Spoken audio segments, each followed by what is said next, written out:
거룩한 복음의 강서를 통하여 어떻게 천국이 열리고 닫힙니까? 그리스도의 명령에 따라 하나님께서 그리스도의 공로 때문에 사람들이 참된 믿음으로 복음의 약속을 받아들일 때마다 참으로 그들의 모든 죄를 사하신다는 사실이 신자들 전체나 개개인에게 선포되고 공적으로 증언될 때 천국이 열립니다. 반대로 그들이 돌이키지 않는 한 하나님의 진노와 영원한 정죄가 그들 위에 머물다는 사실이 모든 믿지 않는 자와 외식하는 자에게 선포되고 공적으로 증언될 때 천국이 닫힙니다. 이러한 복음의 증언에 따라서 하나님께서는 이 세상에서와 장차 올 세상에서 심판하실 것입니다. 천국의 열쇠가 두 가지가 있었죠. 하나는 거룩한 복음의 강설, 또 하나는 교회의 권징, 두 가지입니다. 오늘은 이 84문에서 천국의 첫 번째 열쇠인 그 거룩한 복음의 강설에 대해서 지금 교리로 다루고 있어요. 이 강설이라 함은 강도를 말하는 거예요.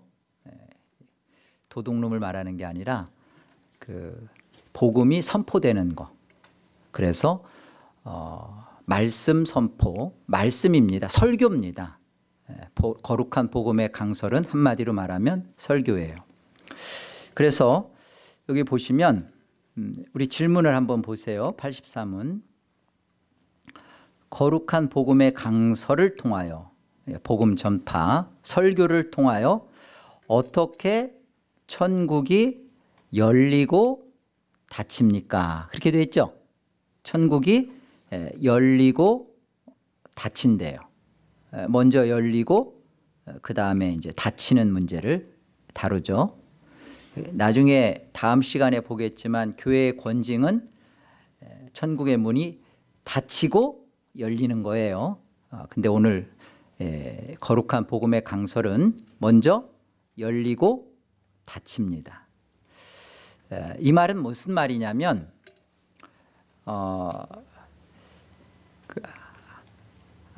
이 선포되어지는 설교 가운데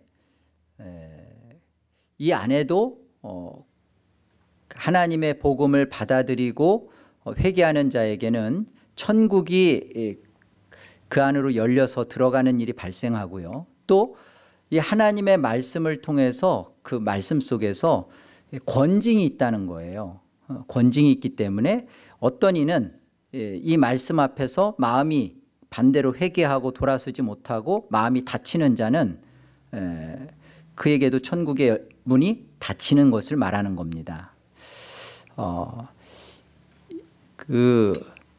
어떻게 설교 가운데서 다른 게 아니에요. 설교는 복음이 가르치는 거죠. 복음을 가르치는 것이고, 그리고 그 복음에 합당한 삶을 살지 않았을 때 거기에 따라서 그 권면과 책망을 하는 것이죠. 그래서 이 설교 가운데서 이루어지는 권징을 특별 권징이라고 그래요. 보통 이제 일반적으로 성도들의 삶을 우리 다스리는 장로님들이 신방을 하거나 또 교회에서 성도님들의 그 삶의 전반적인 부분에 대해서 이렇게 권면하고 또 그것을 책망하고 그럴 때는 일반 권징이라고 합니다. 그런데 하나님의 말씀이 선포되어지는 그 선포되어지는 현장에 복음이 선포되어지면서 천국문이 열리고요. 또 어떤 이에게는 천국문이 닫히는 것은 거기에 책망의 메시지가 있고요. 회개하지 않으면 당신은 구원받지 못합니다. 그렇게 살면 안 됩니다. 당신은 복음이 아는 자가 아닙니다. 당신은 그렇게 살고 있는 걸 보니까 구원받지 못한 사람입니다라는 그런 그 복음에 합당하지 못한 삶을 살고 있는 자에게 특별 권징이 설교 가운데 있다는 거예요. 그러니까 여러분들이 왜 이렇게 설교 속에 표적이 있느냐? 있어야 되는 거예요. 물론 무례하게 행해져서 사람의 말이 이름이 뭐 호명되거나 또 그 사람의 감정을 건드리거나 그래서는 안 되겠지만, 하나님의 말씀은 바른 복음이 선포되면서 그 복음 가운데 살지 못하는 자도 무조건 받아들이고 그런 거 아니에요. 그런 합당하지 못한 삶에 대해서는 반드시 책망이 따르는 것입니다. 여기 보시면 답에 보시면요, 83은 답에 보시면 천국의 열림과 닫힘을 말할 때 여기 보시면 반복돼서 사용된 말이 있어요. 무슨 말이냐면 여기 한번 우리 같이 한번 봐요. 답을.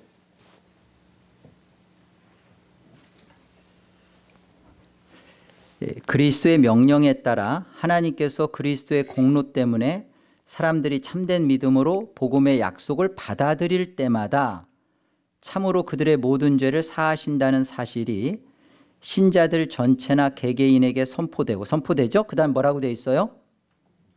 공적으로 증언될 때 천국이 열립니다. 반대로 그들이 돌이키지 않는 한 하나님의 진노와 영원한 정죄가 그들 위에 머문다는 사실이 모든 믿지 않는 자와 외식하는 자에게 선포되고, 그 다음 뭐라고 되어 있어요? 공적으로 증언될 때 천국이 닫힌답니다.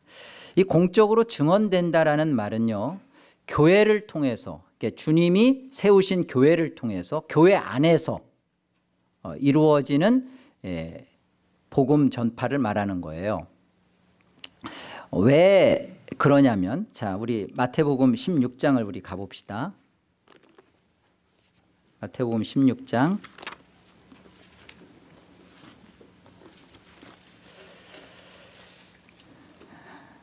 18절로 19절 우리 같이 한번 합독해요. 마태복음 16장 18절로 19절 함께요.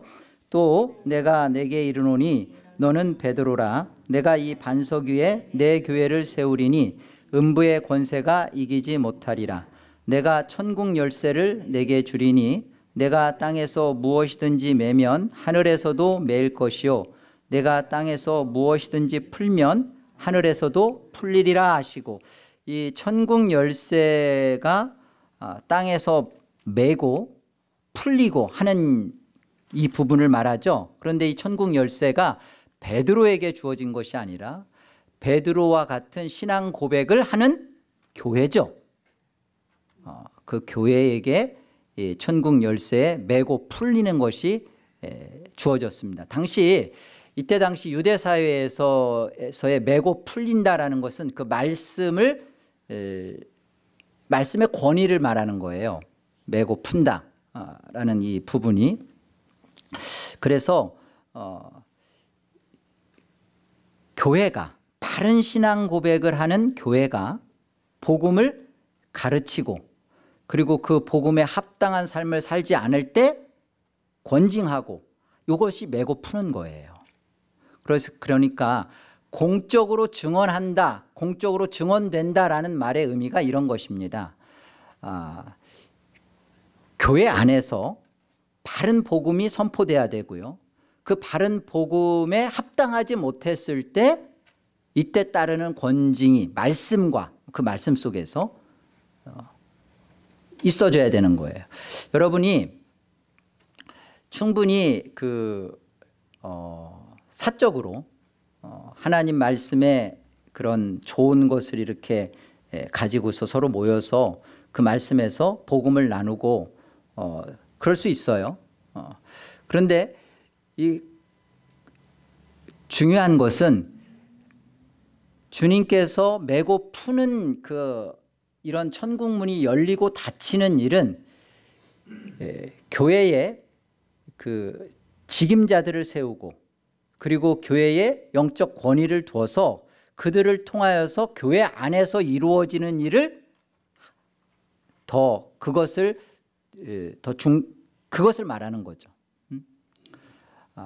그러니까 교회 밖에서 너무나 일반적인 신앙생활, 어떤 권위와 그 다스림의 질서 바깥에서 하는 그 부분들은 유의가 많을 수 있어요. 그 안에서 뭐가 고쳐져야 되고 또 바르게 잡혀져야 되고 하는 부분들이 모자랄 수 있습니다. 충분히 우리가 그런 어떤 것보다도 교회 안에서 이렇게 하나님의 말씀이 바르게 선포되어지고 그 말씀을 나누고 하는 여러 모임들을 통해서도, 그리고 그것이 교회 직임자들과 바른 영적 지도자들을 통해서 그 부분들이 기도되어지고 관찰되어지고 같이 다스려지는 가운데서 이 일이 있어져야 된다는 거예요. 다만 말씀만 선포되는 게 아니라 반드시 여기에도 성도들의 삶을 고쳐가는 부분이 필요한 거예요. 그러니까 그냥 자기들끼리 그 말씀 공부한다고 해서 너무나 그냥 막 나갈 수 있는 거죠. 그러면 안 된다는 거예요. 하이델베르크 요리문답이 우리에게 가르쳐주는 바입니다. 자, 요한복음 20장을 가보면 우리가 조금 더 이 말씀에 대한 부분을 살펴볼 수 있어요. 요한복음 20장 가봅시다.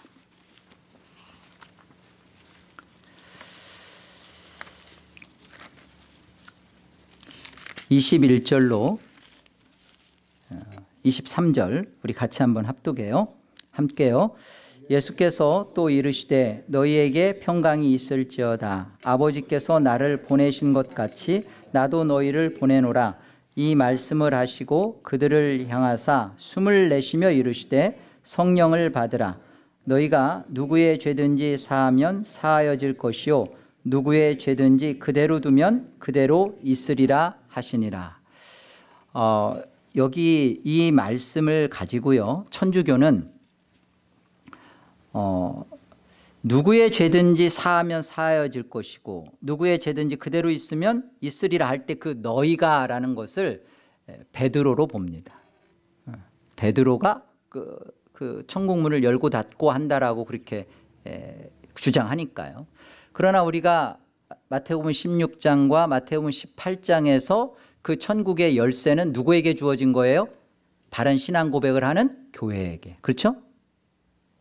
그러니까 지금 누구에게도 뭐 죄가 사해지고 누구에게는 죄가 그대로 있고 하는 이 부분은 어느 한 그 사제나 또는 교황이나 또는 목사나 아닌 거예요. 예수님의 이름으로 선포되어지는 그 복음이 교회에 위탁된 것입니다. 교회에게 위탁된 거예요. 여러분 잘 들으세요.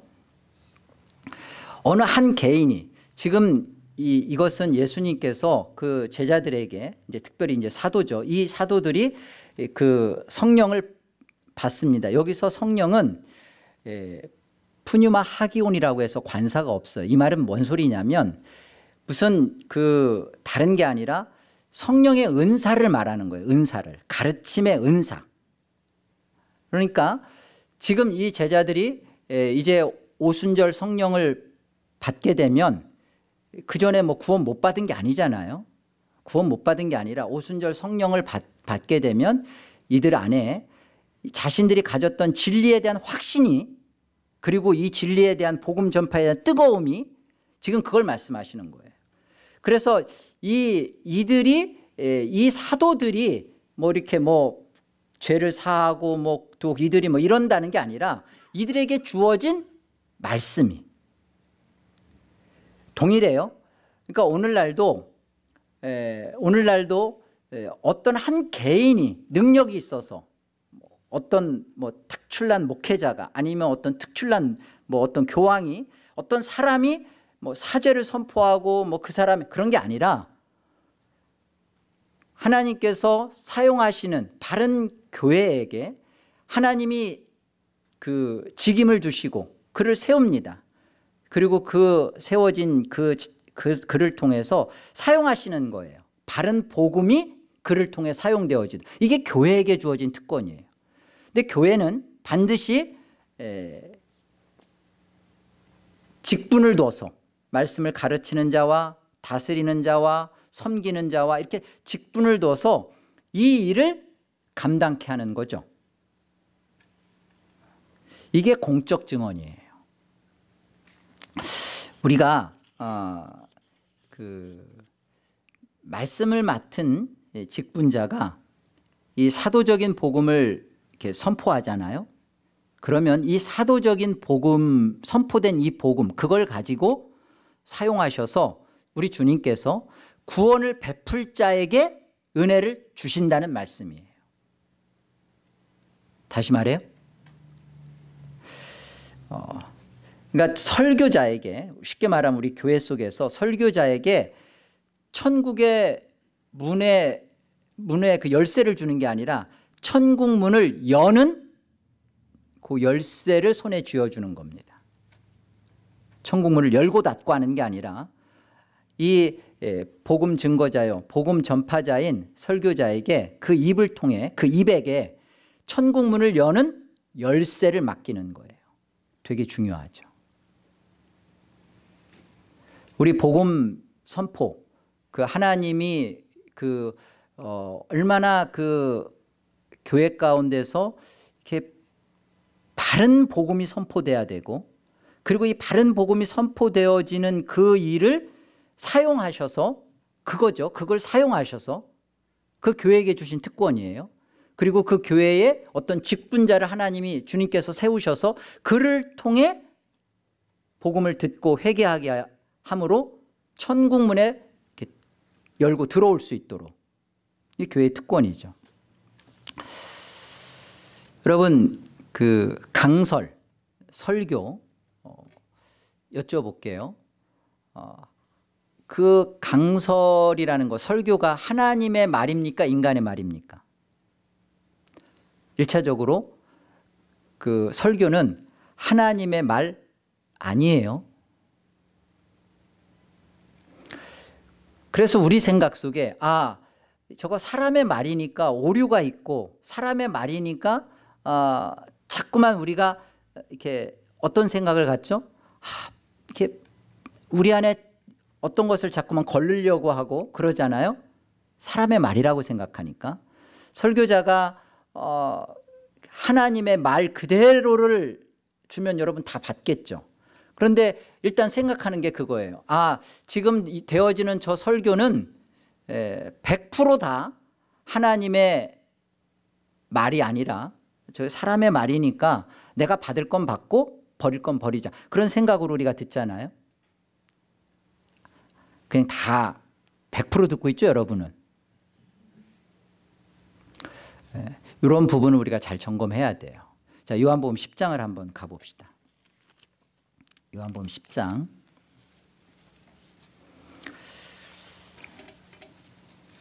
우리 3절. 문지기는 그를 위하여 문을 열고 양은 그의 음성을 듣나니 그가 자기 양의 이름을 각각 불러 인도하여 내느니라. 그 이스라엘의 그 유목 방식인데요.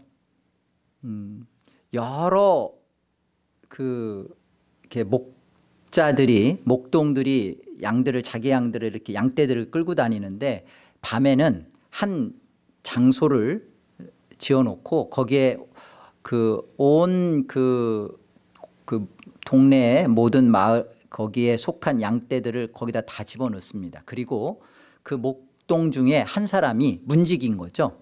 지키는 거예요. 밤새 지키는 거예요. 그리고 이제 그 다음날 아침이 되면 그 각각의 목동들 또는 목자들이 와서 이름을 부르면 자기 양들이 그 목자의 음성을 듣고 나오는 거예요. 각각의 이름을 부릅니다. 그러면 각각이 그렇게 듣고 나오는 거예요. 자, 이게 무슨 말이냐면요. 설교자에게 공적 복음의 선포를 하도록 하십니다. 공적 복음의 선포를 해요. 근데 중요한 것은 각각 개인에게 그 양들이 목자의 음성을 각각 알아듣고 반응하듯이 성령께서 각각의 속에 능력으로 개입하시고 조명하신다는 거예요. 각각 속에서 이루어지는 일입니다. 이 설교 자체가 정확무오한 하나님 말씀이 될 수가 없어요. 어떻게 그 설교 자체가 틀리지도 않고 오류가 하나도 발생하지 않는 어떻게 정확무오한 하나님 말씀이 될 수가 있겠어요? 아닙니다. 하나님 말씀의 어떤 부분은 이렇게 전혀 다른 부분으로도 해석이 가능할 수 있어요. 그렇게 됩니다. 그런데 그러면 하나님 말씀 아니네? 그게 아니라 선포되어지는 하나님의 말씀이에요. 선포되어지는. 이 선포되어지는 하나님의 말씀을 하나님이 붙들어 사용하시는 은혜의 방편이고 도구고 수단이에요. 설교는 부족함이 있고 오류가 발생할 수 있고 틀릴 수도 있어요. 그런데 주님께서는 자기 피로 세운 이 교회에 주신 특권이에요. 그리고 거기에 직임자들, 특별히 가르치는 자를 세워서 그를 통하여 복음이 선포되어지는 그 속에 그것을 사용하셔서 성령이 간섭하셔서 하나님의 역사를 이루어내신다고요. 1차적으로 막 엉터리 같은 말도 안 되는 복음이 복음이라고 할 수 없죠. 그거는 말도 안 되는 것이 증거될 때 성령이 일하시겠어요?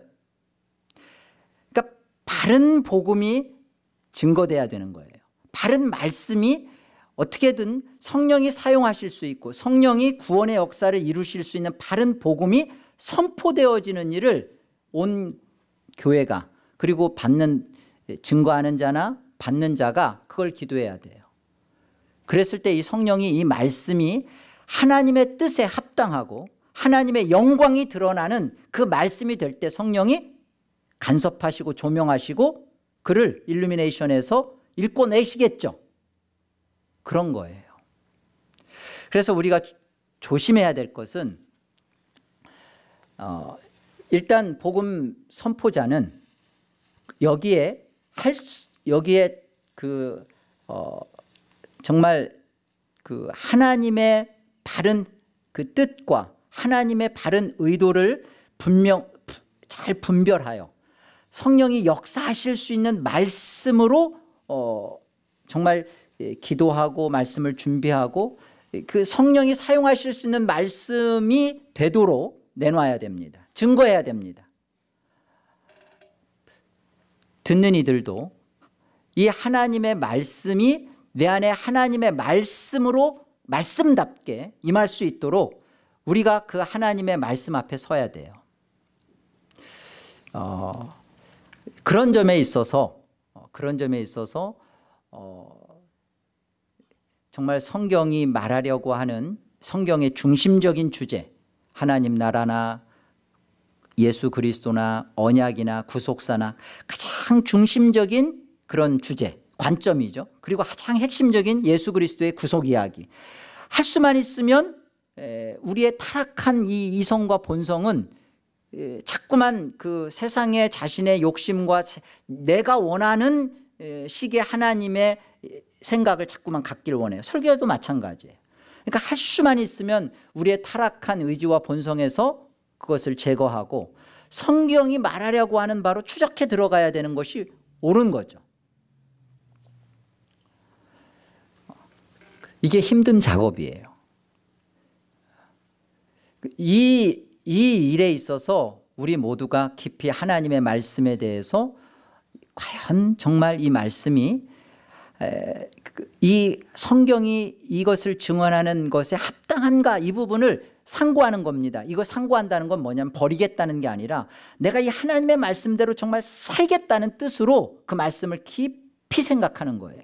하나님 말씀이 이게 정말 성경에서 말하는 그 하나님의 본의라면 내가 나의 모든 것을 집어던지고라도 나는 이 하나님 말씀대로 살겠다라는 순종을 갖고 하나님 앞에 쉐마 듣고자 하는 거예요. 하나님 말씀 앞에 두렵고 떨림으로 그 말씀이 과연 하나님이 내게 지금 그 성경이 말하고 있는 본 의도대로 증거될 때 나는 이 말씀대로 살고자 하는 그런 마음으로 받는 거죠. 여기에 증거자도 사실은 이렇게 예화 같은 것을 이렇게 사용을 조금 어떤 분들은 많이 하지만 예화 같은 것을 굳이 안 하려고 하는 의도는 뭐냐면 하나님 말씀이 잘 증거되고 복음이 이렇게 증거되는데 성도들이 말씀을 듣고서 남는 게 예화만 남는 경우가 많아요. 기억되어지는 게. 그러니까 예화가 잘못됐다라고 생각하면 안 돼요. 예화가 있으면 바른 설교가 아니다 이렇게 생각하면 안 돼요. 그건 아니고 예화가 이 본문과 하나님의 말씀을 증거하는 일에 그것이 사용되어지고 올바르면 그건 되어져야 되는 거죠. 그리고 그 말씀을 잘 드러내기 때문에 사용되어지면 좋은 거죠. 근데 우리가 전하는 이도 본성이 타락해서 예화를 가지고 사람들을 즐겁게 하려고 하고 듣는 이도 예화와 어떤 유머를 가지고 자신들의 그 어떤 그 마음을 채우려고 하고 이게 잘못된 거죠. 그러니까 뭐든지 설교는 하나님께서 그 설교자를 사용하여서 말씀을 말씀답게 증언해낼 수 있어요. 여러분 복음 증거자는 인격적인 것으로 사용되어집니다. 그래서 여러분이 아무리 좋은 설교 아무리 훌륭한 목사님이었지만 그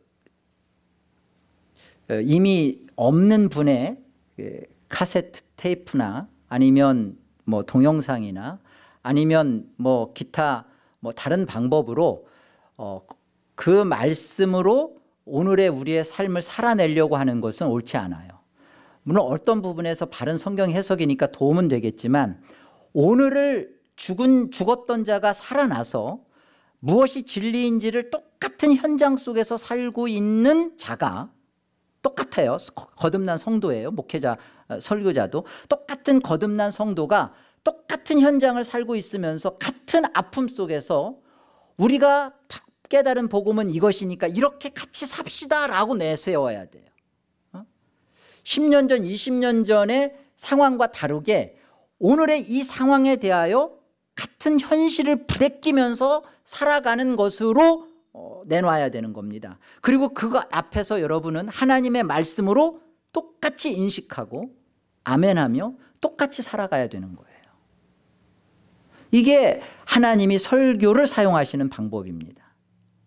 그래서 여러분이 설교는 좋은 복음의 인사이트나 여러분의 어떤 그 궁금한 어떤 부분들을 이렇게 긁어주는 좋은 내용들, 여러분의 지적을 요구를 채워주고 여러분의 어떤 것을 자극해주는 것이 설교의 전부가 아니에요. 그런 요소가 있죠. 우리 안에 말씀에 대해서 더 깊은 것을 이해시켜주고 말씀에 대해서 더 깊이 들어오도록 하는 내용이 설교 속에 있습니다.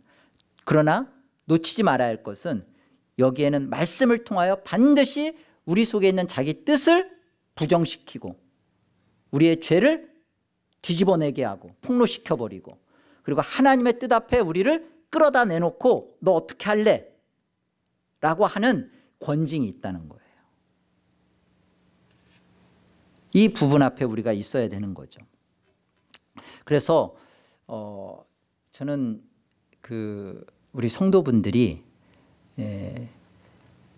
뭐 저도 정치나 유머나 예화나 이런 부분들을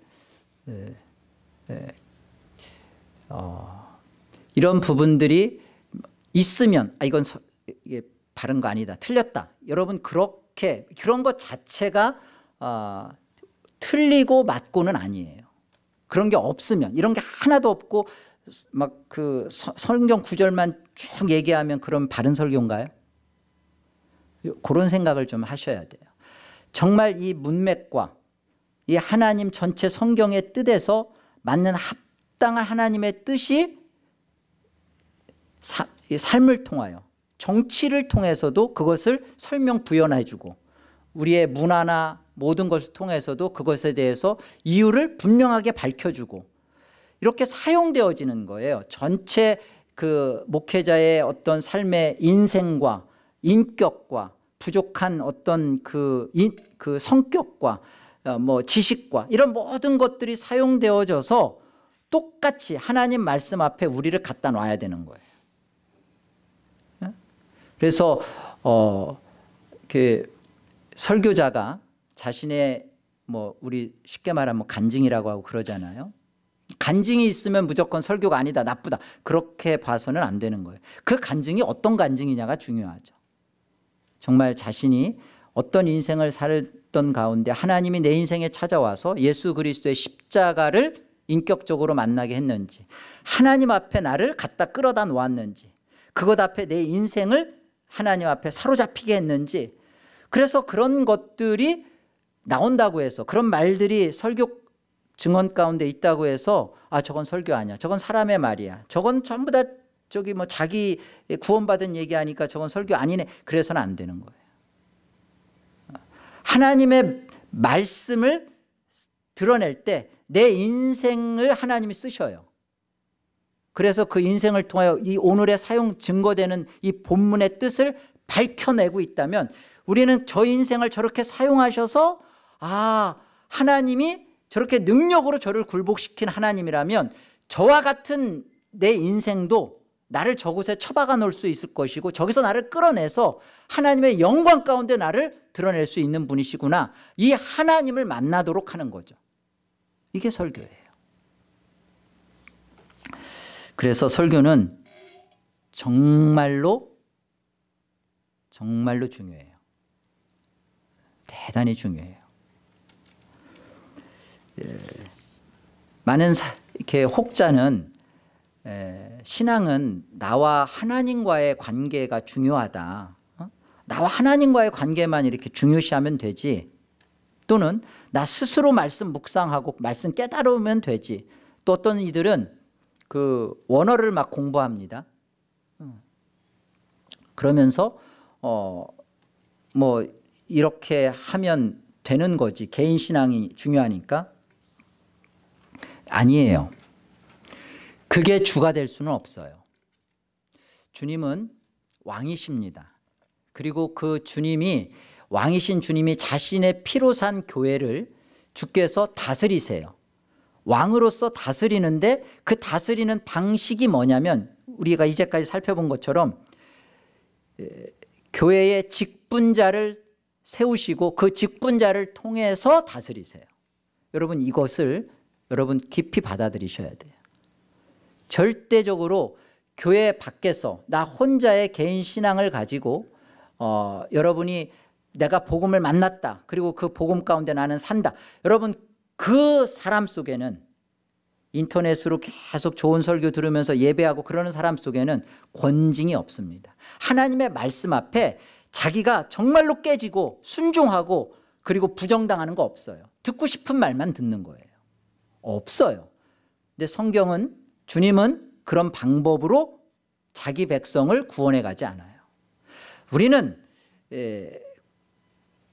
그 구원을 받았지만 끊임없이 이 과정 속에 하나님은 우리를 갖다 놔요. 자, 보세요. 여기 이 표현 중에 이런, 지금 오늘 말씀 속에 이런 표현이 있어요. 복음의 강설과 함께 지금 천국이 열린다라고 하는 이 표현이 뜻하는 바가 무엇인지 한번 생각해 보자고요. 복음의 강설과 함께 지금 천국문이 열리고 그리고 또 이렇게 닫힌다, 이런 말이 하는 표현이 뭐냐면, 저를 보세요. 하나님께서는 그 구원받은 그 하나님의 백성들이 난 예수 믿었어, 난 천국 갔어, 그러니까 됐어, 그렇게 하지 않으세요. 여러분 보세요. 우리는 예수 믿고 구원 받았어요.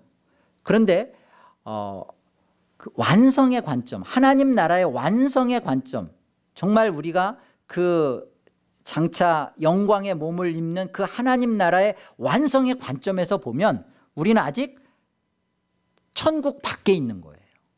맞죠? 우리가 천국 안에 들어가서 우리 안에 천국을 맛보며 그 천국을 즐기며 하나님의 영광을 우리가 누리면서 사는 것이 우리 속에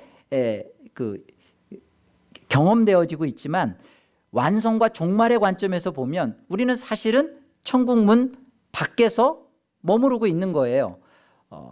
이 말이 무슨 말이냐면 복음의 강설과 함께 천국 문이 열린다라는 것은 하나님의 말씀이 어느 때 어느 시든 선포될 때마다 우리가 그 천국 안에 들어간다는 거예요. 지금 우리가 맛보고 누리고 있는 이 하나님 나라를 하나님의 말씀 복음 강설이 선포될 때마다 그때마다 우리가 열어 제끼고 그 완성된 하나님 나라 속으로 들어가서 또 들어가서 선포될 때 또 들어가서 그걸 계속 우리 안에 누린다는 것입니다. 복음이 선포될 때마다 천국 문이 열리는 거예요. 우리는 이 부분을 맛보고 누리는 자들입니다. 내가 지금 예수 믿고 구원 받았으니까 나는 다 됐다. 하나님은 이 교회를 통해서 우리가 예수 믿고 구원받은 자를 그런 구원할 자를 불러 모으셔서 이곳에서 천국을 계속 문을 열어놓고 복음이 선포될 때마다 이 말씀 앞에서 믿고 회개하는 일을 함으로 말미암아 천국에 계속 들어가는 일을 그 경험하는 일을 하시는 거예요. 반대로 하나님의 말씀이 선포되었는데 그 말씀 앞에 믿고 회개하는 일이 벌어지지 않으면 어떻게 되는 거예요? 열린 천국 문 안으로 내가 들어가지 않는 거예요. 내가 예수 믿고 구원받았다고 내가 생각하고 있지만 성경은요 우리 안에 계속 하나님 말씀이 선포될 때마다 계속 천국을 열어놓으시는 거예요. 그때마다 내가 들어가느냐 못 들어가느냐가 중요한 거죠. 우리가 이거를 기억하셔야 되는 겁니다. 이게 성경에서 이 부분을 다루고 있어요. 그리고 이 부분에 대해서 정말 간절한 사도 바울의 애타는 심정을 우리가 만날 수 있습니다. 우리 마지막으로 한번 그 말씀 찾아가 보죠. 고린도후서 6장을 가보세요.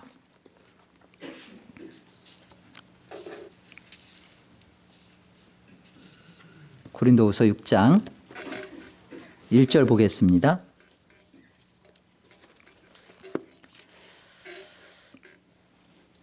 우리가 하나님과 함께 일하는 자로서 너희를 권하노니 하나님의 은혜를 헛되이 받지 말라. 이르시되 내가 은혜 베풀 때에 너에게 듣고 구원의 날에 너를 도왔다 하셨으니 보라 지금은 은혜 받을 만한 때요 보라 지금은 구원의 날이로다.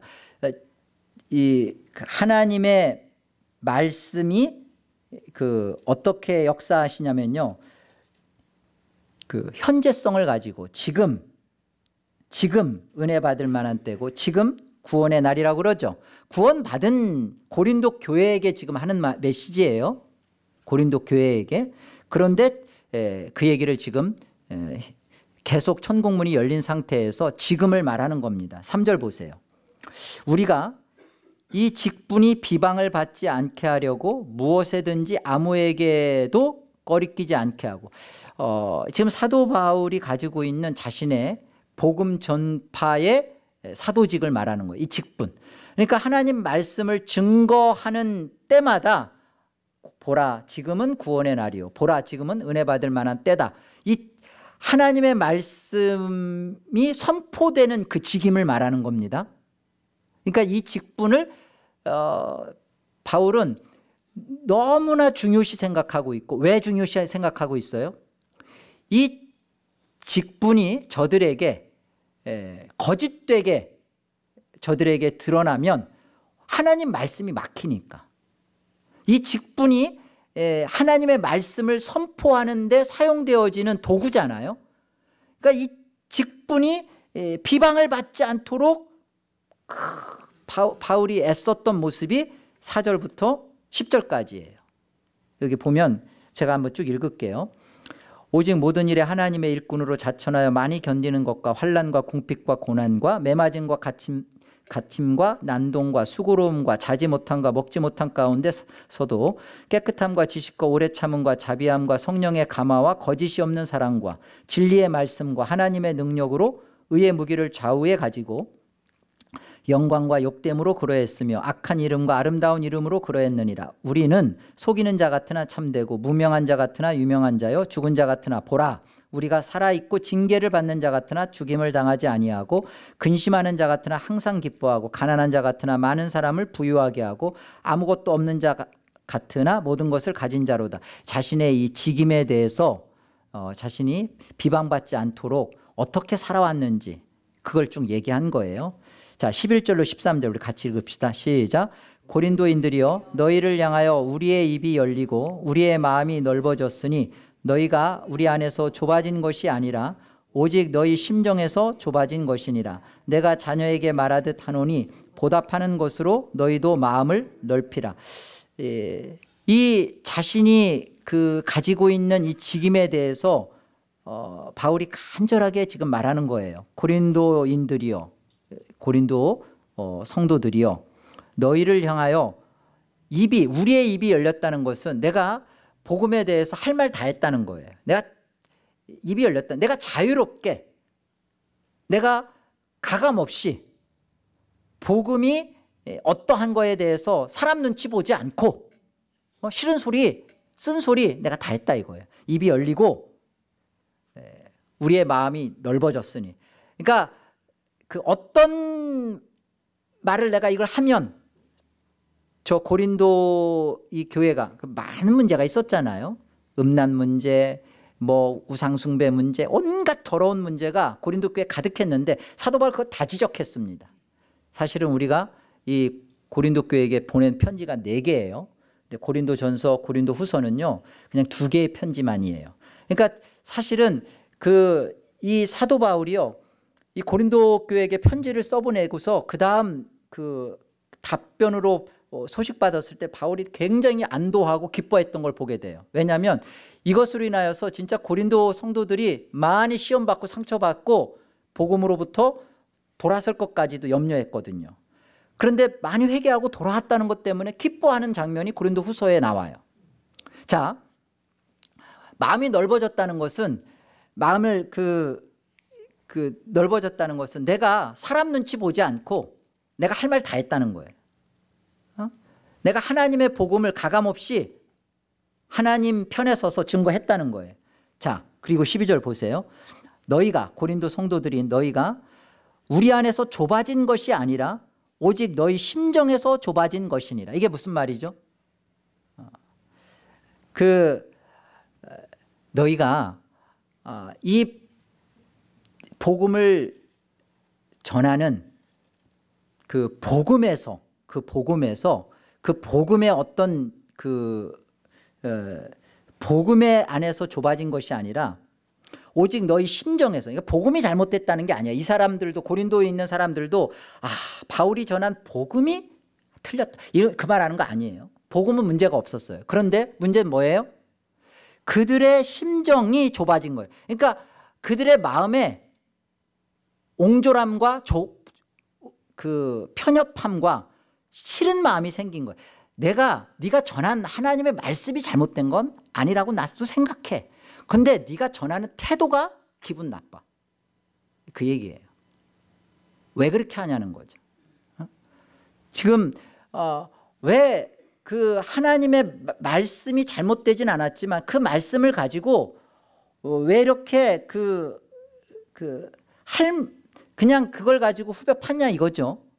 그래서 마음이 심히 고린도 있는 그들의 마음이 다치고 마음이 다쳤다는 거예요. 마음이 그 말씀을 받는 것에 하나님 말씀이 들어오는 일에 있어서 사용되어지는 말씀 증거자에게 마음이 돌아섰다는 거예요. 그러니까 여러분 말씀 증거자하고 마음이 불편해지면요, 하나님 말씀도 안 들려요. 하나님 말씀 여러분에게 잘 들리고 있는 사람은요, 평상시에 어떤 생각하냐면 목사가 지금 밥은 먹었나? 지금 뭐 먹지? 뭐 이런 생각을 하는데요, 그런 생각 안 한 분들은 다 사실은 마음이 돌아져 있는 거예요. 정확해요. 오늘 저녁에 누가 저 김밥 갖다 줬는데 그분은 마음이 활짝 열려 있는 거예요. 지금 그 얘기인 거예요. 여러분, 이 하나님 말씀이 막히고 안 막히고 문제는 말씀이 틀렸다 옳았다가 아니에요. 우리 다 알아요. 말씀이 뭐가 그렇게, 말씀은 증거자가 부족해도 하나님 말씀을 우리가 바르게 분별하여 듣습니다. 성령이 계시기 때문에. 근데 문제는 뭐냐면 아무리 옳고 바라도 기분 나쁜 거예요. 하여튼 뭐도 다 싫어. 하여튼 뭐도 다 싫어. 그것에 대해서 지금 13절에 바울이 뭐라고 말하는지 보세요. 함께 읽어 시작. 내가 자녀에게 말하듯 하노니 보답하는 것으로 너희도 마음을 넓히라. 바울이 그 앞부분에서 그랬잖아요. 내가 모든 일에 하나님의 일꾼으로 자천하여서 많이 견디는 것과 환난과 궁핍과 고난과 매맞음과 갇힘과 난동과 수고로움과 자지 못함과 먹지 못, 여러분 이거를 바울이 부모된 마음으로 자식 새끼들 걷어먹이듯이 내가 그렇게 했다는 거예요. 그러니까 제발 여러분, 이렇게 바울 제발 고린도 성도들이요, 보답하는 마음으로 저를 불쌍히 여겨주시고 저를 받아줄 수 있는 마음을 넓혀주세요 라고 이렇게 부탁하는 거예요. 이게 제 부탁입니다. 여러분들이 에덴 개혁장로교회에서 할 수만 있으면 성경 바깥으로 벗어나지 않고 성경 안으로, 성경의 뜻에 가까운 그 하나님의 바른 말씀이 선포되어지는 이를 위하여 우리 같이 기도합니다. 그리고 그럼에 있어서 목회자가, 말씀 증거자가 사람 눈치 보지 않고 하나님의 뜻과 영광을 드러내는 일에 있어서 어떤 사람의 입맛에 구미에 맞추면서 그 사람 그냥 안절부절하면서 그 사람에게 할 말 못하고 그러지 않고 하나님 말씀을 가감없이 증거하고, 그럴 때 받는 이들이 정말 저 목회자가 나를 싫어서, 그리고 저 목회자가 나를 정말 미워서 가는 게 아니라 정말 내 안에 있는 죄를 보고 있구나, 나라는 사람을 보는 게 아니라 내 속에 역사하고 있는, 정말 나도 나를 어쩔 수 없이 나를 붙잡고 있는 이 죄에 대한 거룩한 분노고, 하나님 말씀이 저를 통하여, 저 목회자를 통하여, 증거자를 통하여 이 부분을 나에게 회개하라고 하는구나 라고 보시고 여러분의 마음을 넓히셔서 정말 여러분을 위해 기도하고 여러분의 말씀을 준비하고 하는 그 수고와 애씀에 대하여 고마워하고 보답하는 마음으로 여러분의 마음을 활짝 여시고, 그동안 목회자한테